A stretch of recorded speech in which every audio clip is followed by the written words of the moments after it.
नमस्कार, स्वागत है आपका। मैं हूं विनीत राय और आज फिर लेकर हाजिर हूं अपना खास प्रोग्राम, जिसमें मैं आपको बताऊंगा स्मिता पाटिल की ज़िंदगी और उनके डेथ से जुड़ी कुछ अनसुनी बातों को।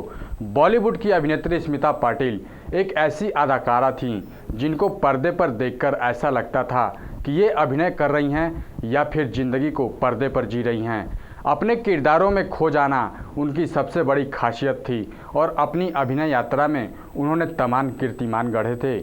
थोड़ी सी विद्रोही स्वभाव की रही स्मिता बड़ी आंखों और सांवले सौंदर्य से सभी का ध्यान अपनी ओर आकर्षित कर लेती थीं।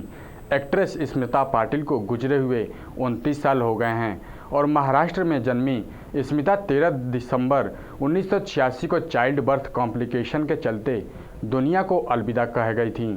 स्मिता के करियर और पर्सनल लाइफ को लेकर मीडिया में बहुत कुछ आ चुका है, फिर भी कई बातें ऐसी है जिसको आम लोग नहीं जानते हैं। तो आइए हम आपको बताते हैं अभिनेत्री स्मिता पाटिल से जुड़ी उनके कंट्रोवर्सी के बारे में विस्तार से।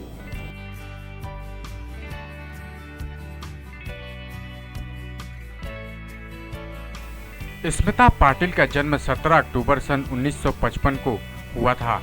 पुणे में जन्मे स्मिता के पिता शिवाजी राव पाटिल महाराष्ट्र सरकार में मंत्री और माता एक सामाजिक कार्यकर्ता थीं।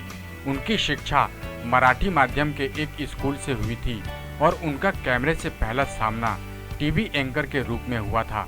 हम आपको बता दें कि जन्म के समय उनके चेहरे पर मुस्कुराहट को देखकर उनकी मां विद्या ताई पाटिल ने उनका नाम स्मिता रख दिया था। स्मिता पाटिल एक ऐसी अदाकारा थीं जिनके नाम पर आज फिल्म जगत में अवार्ड भी दिए जाते हैं। Smita Patil awards. Smita Patil film, television और थिएटर हर जगह अपने अभिनय से लोगों को कायल करती थीं। आपको बता दें कि हिंदी और मराठी अभिनेत्री स्मिता पाटिल को पद्मश्री पुरस्कार से भी सम्मानित किया जा चुका है और उन्हें 2 बार बेस्ट एक्ट्रेस का नेशनल फिल्म अवार्ड भी मिला था। जिसके अलावा उन्हें 5 बार बेस्ट एक्ट्रेस का फिल्म फेयर अवार्ड भी मिल चुका है। उन्हें 2 बार फिल्म फेयर अवार्ड में सपोर्टिंग बेस्ट एक्ट्रेस के लिए सम्मानित किया गया था। स्मिता पाटिल ने भूमिका, बाजार, आज की आवाज़, अर्थ, मंडी जैसी बेहतरीन फिल्मों में शानदार अभिनय किया था। एक बार उनकी मुलाकात जाने माने फिल्म निर्माता श्याम बेनेगल से हुई और श्याम बेनेगल उन दिनों अपनी फिल्म चरणदास चोर बनाने की तैयारी में थे और उन्हें लगा कि स्मिता को काम दिया जा सकता है।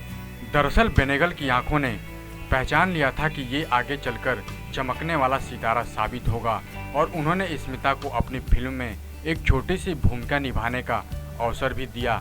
स्मिता पाटिल चाहती थीं कि उन्हें मौत के बाद एक शादीशुदा महिला की तरह सजाया जाए और आपको बता दें कि इस ख्वाहिश को बॉलीवुड अभिनेता अमिताभ बच्चन के makeup man artist Deepak Sawant ने पूरा किया था।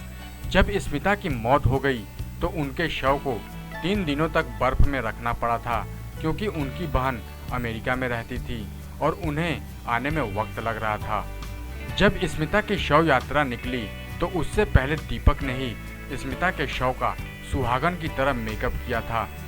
फिल्मों में आने से पहले स्मिता पाटिल बॉम्बे दूरदर्शन में मराठी में समाचार पढ़ा करती थीं और समाचार पढ़ने से पहले उनके लिए साड़ी पहनना जरूरी होता था, जबकि स्मिता को जीन्स पहनना अच्छा लगता था।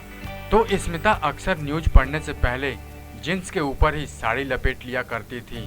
फिल्म मिर्च मसाला उनके निधन के बाद रिलीज हुई, लेकिन इस फिल्म में निभाए गए सोनबाई के किरदार को उनके बेहतरीन कामों में से एक माना जाता है। महाराष्ट्र में जन्मी स्मिता 13 दिसंबर 1986 को चाइल्ड बर्थ कॉम्प्लिकेशन के चलते दुनिया को अलविदा कह गई थीं। वहीं स्मिता के करियर और पर्सनल लाइफ को लेकर मीडिया में बहुत कुछ आया।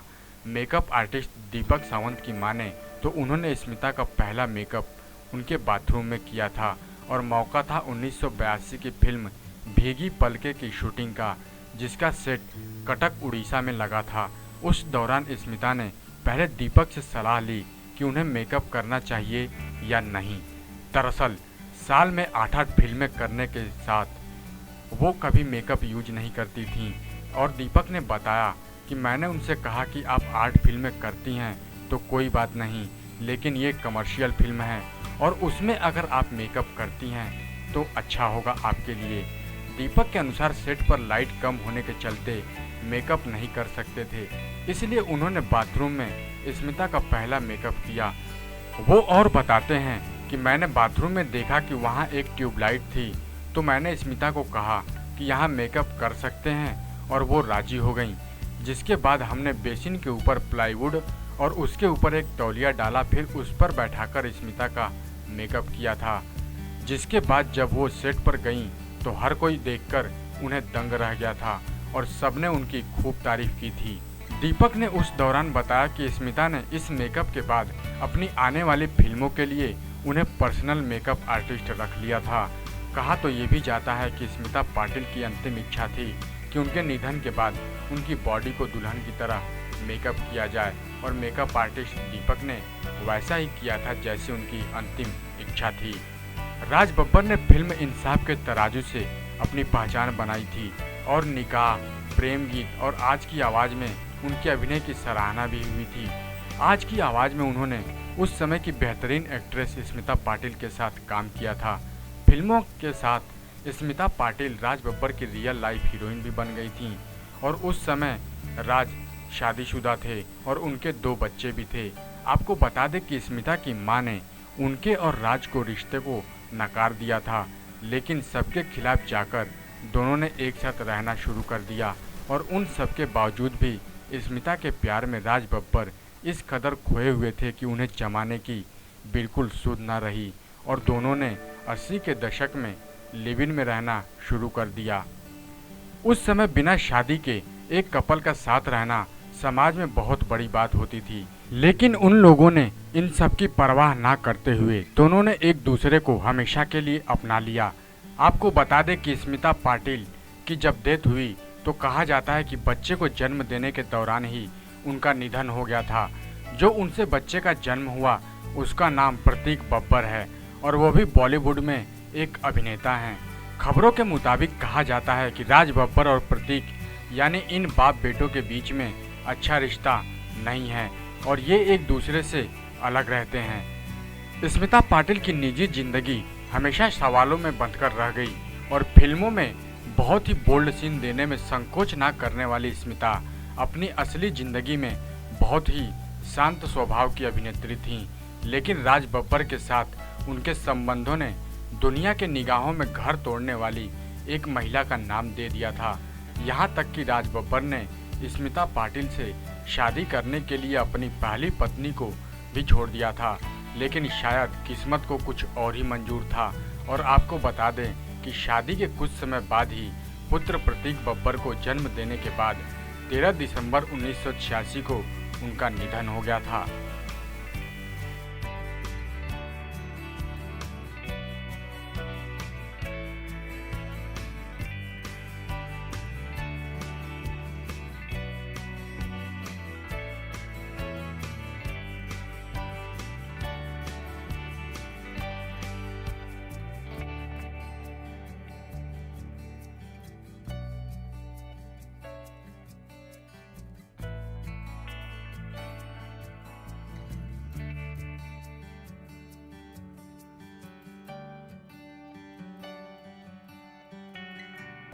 स्मिता पाटिल का नाम बॉलीवुड की बेहतरीन अदाकाराओं में शुमार किया जाता है और महाराष्ट्र के पुणे में जन्मी स्मिता का फिल्मी सफ़र भले ही 10 साल का रहा हो, लेकिन उनका काम आज भी लोगों के दिलो दिमाग में बसा हुआ है। लेकिन स्मिता पाटिल सिर्फ फिल्मों में ही नहीं बल्कि राज बब्बर के साथ अपने संबंधों की वजह से भी चर्चा में रही थीं और बॉलीवुड की पद्मश्री विजेता अभिनेत्री स्मिता पाटिल से शादी करने के बारे में जैसे ही राज बब्बर ने अपने घर में बात की, उसके बाद ही उनके माता पिता ने इस बात पर नाराज़गी जताते हुए घर और स्मिता पाटिल दोनों में से एक को चुनने के लिए कहा था, जिसमें से राज बब्बर ने स्मिता पाटिल को चुनते हुए अपना घर और पत्नी को भी छोड़ दिया था। तो दोस्तों, आज के लिए बस इतना ही। हम फिर हाजिर होंगे अपने अगले प्रोग्राम में। तब तक के लिए देखते रहिए नेक्स्ट 9 न्यूज़। नमस्कार।